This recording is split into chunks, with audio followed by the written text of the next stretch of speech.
શું બોલવું ને એના કરતાં શું ના બોલવું એ સમજદારી બહુ જરૂરી છે. ક્યારેક એક શબ્દ ઉલટો બોલાઈ જાય તો સત્તા અને ઊંચી ખુરશીઓ પણ હલવા લાગે. આવું જ કંઈક ભારતના મુખ્ય ન્યાયાધીશ કરી બેઠા છે. 15મીના રોજ કેટલાક મીડિયા અહેવાલોમાં કહેવામાં આવ્યું કે CJI સૂર્યકાંતે એક કેસની સુનાવણી દરમિયાન કેટલાક બેરોજગાર યુવાનોની સરખામણી કોકરોચ સાથે કરી હતી. ભાજપનો વિકલ્પ શું એ પ્રશ્ન શોધતા લોકોને, યુવાનોને આ નિવેદનમાં નવી તક દેખાઈ અને જોતજોતામાં ભારતના CJI સૂર્યકાંતના કોકરોચવાળા નિવેદનના વિરોધમાં એક પાર્ટી બની ગઈ, કોકરોચ જનતા પાર્ટી. કોકરોચ જનતા પાર્ટીના સોશિયલ મીડિયા પર 5 દિવસમાં લાખો ફોલોઅર્સ થઈ ગયા છે. બુધવાર સાંજ સુધીમાં ઇન્સ્ટાગ્રામ પર 70 લાખથી વધુ અને એક્સ એટલે કે ટ્વિટર પર લગભગ 1,40,000 લોકો કોકરોચ જનતા પાર્ટીને ફોલો કરી રહ્યા છે. ઇન્સ્ટાગ્રામ પર ભાજપના 87 લાખ અને કોંગ્રેસના 1.32 કરોડ ફોલોઅર્સ છે. જોકે CJIએ બીજા જ દિવસે સ્પષ્ટતા કરી કે તેમણે એવું નથી કહ્યું. ચીફ જસ્ટિસ સૂર્યકાંતે શનિવારે પોતાની પેરાસાઇટ એટલે કે પરજીવી અને કોકરોચવાળી ટિપ્પણી પર સ્પષ્ટતા આપતા કહ્યું કે મારી ટિપ્પણી ખાસ કરીને એવા લોકો માટે હતી જેઓ નકલી અને બોગસ ડિગ્રીના સહારે વકીલાત જેવા વ્યવસાયોમાં આવી ગયા છે. મીડિયા, સોશિયલ મીડિયા અને અન્ય પ્રતિષ્ઠિત વ્યવસાયોમાં પણ આવા લોકો ઘૂસી ગયા છે. તેઓ પરજીવી જેવા છે, પણ થૂંકેલો ચાટવા જાઓ તો મેળ પડે નહીં. એક વાત પહેલાં પણ અને અત્યારે પણ એટલી જ સ્પષ્ટ છે કે દેશના યુવાનોને ભાજપનો મજબૂત વિકલ્પ જોઈએ છે.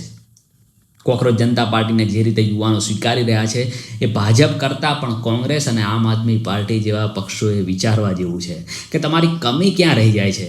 કેમ તમને દેશની એક બહુ મોટી વોટ બેંક હજુ પણ સ્વીકારતી નથી? કેમ યુવાનો તમારામાં દેશનું ભવિષ્ય જોતા નથી? દેશમાં કોઈ એક કાંડ બને એટલે સોશિયલ મીડિયા પર વિડીયો મૂકીને કે પોસ્ટ કરીને તમે લોકો સુધી પહોંચી શકો છો. એ ભ્રમ કેમ છે તમને? સળગતા મુદ્દાઓને તમે રસ્તા પર જઈને લોકો સુધી અને ખાસ કરીને યુવાનો સુધી લઈ જવામાં નિષ્ફળ કેમ રહો છો? દેશમાં બીજો કોઈ મુદ્દો બને એટલે આગળના મુદ્દા ભૂલીને ફરી રાહુલ ગાંધી અને વિરોધ પક્ષ સોશિયલ મીડિયા પર પોસ્ટ કરશે અને પછી ભૂલી જશે. કેમ લાંબો અને મજબૂત વિરોધ નથી થતો? દેશના યુવાનો તો રાહ જોઈ જ રહ્યા છે કે તમે બેરોજગારી, ભાવ વધારો, ગરીબી, પેપર લીક જેવા મુદ્દા ઉઠાવીને લડો. પણ જો તમે લડાઈ તમારી પૂરી તાકાતથી નથી લડતા અથવા જેટલી લડો છો એનાથી વધારે લડી નથી શકતા, તો દેશની બહુ મોટી વોટ બેંક જે ભાવ વધારા, ગરીબી, બેકારીથી ત્રસ્ત છે એ યા તો વોટ કરવામાં રસ નથી લેતી અથવા છેલ્લે કમળનું બટન દબાવી દે છે. કારણ કે BJP નહીં તો બીજો સારો ઓપ્શન કયો એ ક્લિયરિટી લોકો સુધી પહોંચી જ નથી રહી અથવા તમે આપી જ નથી શકતા. યુવાનો છેલ્લો તો એ જ વિચારે છે કે બધી પાર્ટીઓ ખરાબ જ છે, તો આ ખરાબમાંથી જ આપણે પસંદ કરવાની છે. તો એવી પાર્ટીને કેમ વોટ ના આપીએ જે દેશ હિતનું વિચારે છે? અહીં મેં BJPનો ઉલ્લેખ નથી કર્યો, પણ 90% લોકોને લાગ્યું હશે કે દેશ હિતની વાત કરનારી પાર્ટી કહ્યું એટલે BJP જ હશે. કેમ લોકો સુધી આ વિશ્વાસ પહોંચ્યો છે? કારણ કે સત્ય એ પણ છે કે ભાજપ કે મોદી સરકાર જેવી પણ હોય, પરંતુ દેશ હિતની વાત છાતી ઠોકીને તેમના સિવાય બીજું કોઈ કરી શકતું નથી.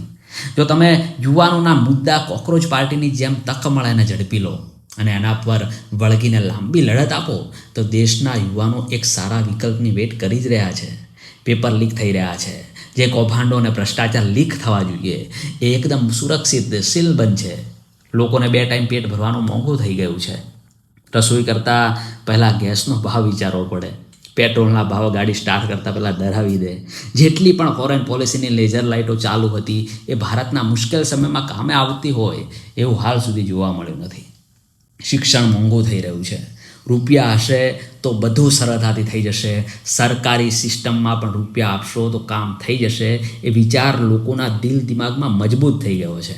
આવા કેટલાય પ્રશ્નો અને ડર લઈને એક મોટી વોટ બેંક દિવસો કાઢી રહી છે. આપણે લોકો છે ને હંમેશા ભગવાન શોધતા હોઈએ છીએ. આશાનું એક કિરણ દેખાય ને તો આપણે એને વર્ષો સુધી પૂજવા લાગીએ છીએ. એટલા આશાવાદી લોકો છીએ આપણે. અને એટલે જ કોકરોચ જનતા પાર્ટી જેવા તુક્કાઓમાં પણ સારા દિવસોની આશા જોતો નાગરિક સારો વિકલ્પ ધારીને દોટ મૂકે છે.